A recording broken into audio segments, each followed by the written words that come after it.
الحمد لله وكفى وسلام على عباده الذين اصطفى أما بعد فأعوذ بالله من الشيطان الرجيم بسم الله الرحمن الرحيم قل هو الله أحد صدق اللہ العظیم۔ آج انشاءاللہ ہم سورۃ الاخلاص کا ترجمہ اور اس کی تفسیر سنیں گے۔ اللہ تعالیٰ سے دعا ہے کہ اللہ تعالیٰ ہمیں اس پر عمل کرنے کی توفیق عطا فرمائے۔ اعوذ باللہ من الشیطان الرجیم بسم اللہ الرحمن الرحیم قل هو اللہ احد، آپ کہہ دیجئے وہ اللہ ایک ہے۔ یہ سورت کب نازل ہوئی؟ اس سورت کا شان نزول کیا ہے؟ دراصل بعض کافروں نے حضور صلی اللہ علیہ وسلم سے پوچھا تھا کہ آپ جس خدا کی عبادت کرتے ہیں وہ کیسا ہے، ذرا اس کی تعریف کیجئے، حسب نسب بیان کیجئے، اس کو ذرا ایکسپلین کیجئے مفہوم جیسا۔ تو پھر اس کے جواب میں یہ سورت اللہ تعالیٰ نے اتاری کہ آپ ان کو یہ بتا دیجئے کہ هو اللہ احد، وہ اللہ ایک ہے، اللہ الصمد، اللہ بے نیاز ہے۔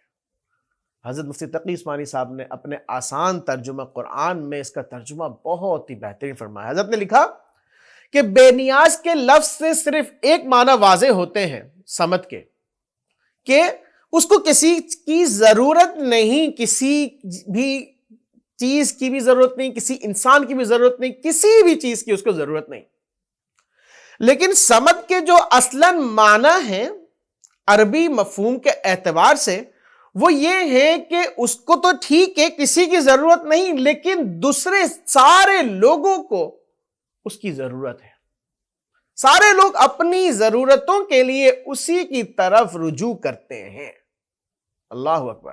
تو حضرت نے اس کا ترجمہ کیا کہ سارے لوگ، اللہ الصمد، اللہ وہ ذات ہے کہ سب اس کے محتاج ہیں اور وہ کسی کا محتاج نہیں۔ اللہ اکبر۔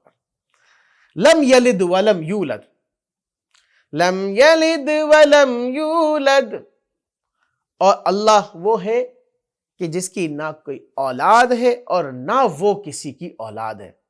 وَلَمْ يَكُنْ لَهُ كُفُوًا أَحَدٌ، اور اس کے برابر کا، اس کے جوڑ کا کوئی بھی نہیں ہے۔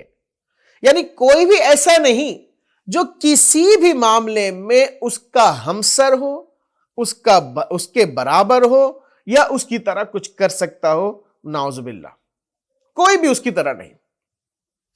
حضرت مفتی تقی عثمانی صاحب نے تشریح میں لکھا کہ اس صورت میں جو ہے وہ اللہ تعالیٰ کی توحید کو انتہائی جامع انداز میں بیان کیا گیا ہے۔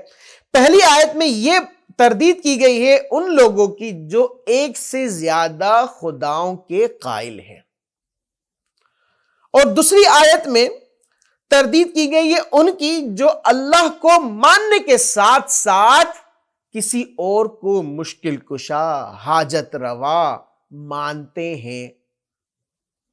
اور تیسری آیت میں ان لوگوں کی تردید کی گئی ہے جو اللہ کے لیے اولاد کو ثابت کرتے ہیں۔